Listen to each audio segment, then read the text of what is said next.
When I mentioned excitement for my brother's wedding tomorrow, my aunt said, "It was last week," showing me family photos without me. Brother and parents laughed. "Didn't we tell you?" A month later, when they rang me about stopped renovation payments, I simply replied, "Didn't I tell you?" Update 2. When I arrived at the cottage, I saw not only my parents' car, but also a familiar black SUV in the driveway. It was Thomas's car. My hands trembled as I opened the door. Laughter drifted from the living room. There they were, my parents, my brother Thomas and Lucy. Clearly the bride, though now dressed casually instead of in white. They were laughing over a set of photos, wedding photos.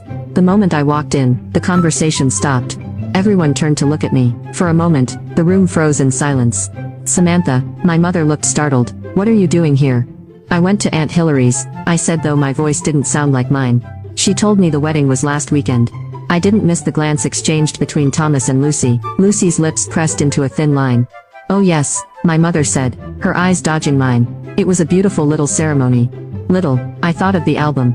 There were over 50 people there. And I got an invitation for a ceremony happening tomorrow. "That's right," Thomas suddenly said, sounding tired. "Because we never intended to invite you." The air changed. No one stopped him. "We didn't want you ruining our wedding," he said, looking right at me. "You're always quiet, always in the background, but somehow things go wrong around you. People don't know how to act when you're there. I wanted one perfect day in my life, and that meant without you." A sharp pain pierced my chest. Every strange look, every feeling of exclusion I brushed aside. They all crystallized. "In that moment, you felt this way for a long time?"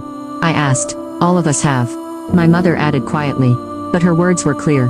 "To be honest, Samantha, you've always been extra, like a ghost that leaves no trace, but still needs looking after at family events. Samantha, they don't mean it like that." My father cut in, rushing. "We just wanted to keep the wedding small." My mother spoke over him, calm and cold. "You're disrupting the peace we've spent years building in this family." "Peace?" I stared at her in disbelief. "By ignoring me, by cutting me out." Thomas sighed. "Let's end this conversation. We tried to avoid this. This is exactly why we didn't invite her," he said, looking at my parents, as if I wasn't even there. "Take the hint," he said, cold and clear.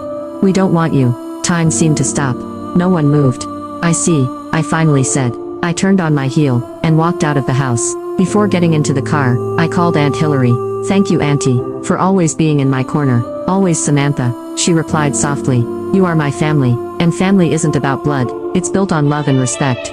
Her words echoed in me. They gave me the strength to decide what to do next. On the drive home, I couldn't stop hearing Thomas's words. "Take the hint." I replayed them over and over, like I was some oblivious intruder, who refused to get the message, despite all the signs that had been there for years. Like believing I still had a place in their lives, was some sort of burden. Hot tears ran down my face, as I gripped the steering wheel.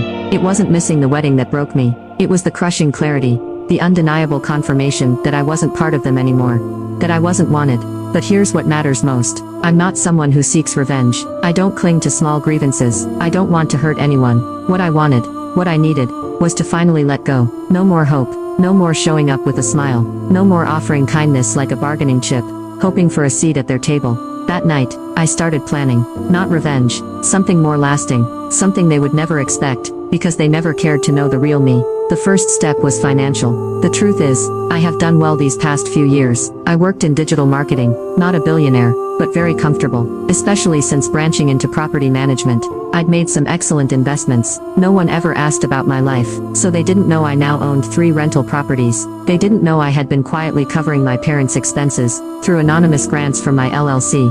The roof repairs, the plumbing issues, even the property taxes. I never needed recognition. I just wanted to support them, because they were my parents. The next day, I contacted Susan Wang, my attorney. She's the sharp woman who handles my real estate investments. Once I explained the situation, she sprang into action. "They've been emotionally abusing you for years," she said, jotting notes down. "And now, despite being financially dependent on you, this is how they treat you." "That's right," I said. "I don't think they even realize how much I've supported their lives. But honestly, I don't want to keep doing it. I need to protect myself." Susan nodded. "We can file for a restraining order. If there's evidence of emotional abuse and harassment, the court will likely grant it." Over the next few days, I gathered everything. Records of ignored invitations, screenshots from group chats, the wedding photos, and the most damning piece, the invitation to a wedding that had already happened a week before. A month later, the court approved a temporary restraining order. With Susan's help, I served legal documents to every family member. It prohibited them from coming near me physically,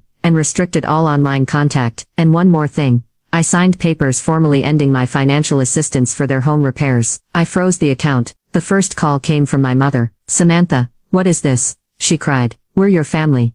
Not anymore, I answered quietly. You've made it clear for years that I wasn't part of this family. Now I'm just formalizing it. This is ridiculous, she said. We were just what? I asked, pretending I didn't exist, erasing me. That's how you treat family? After a pause, she whispered. Is this about money? You're mad because we needed your help. I didn't even know you were paying for the repairs until I saw the notice. Those words chilled me. That's exactly the problem. You never understood. And I hung up. Now you can watch the third part by pressing share and more.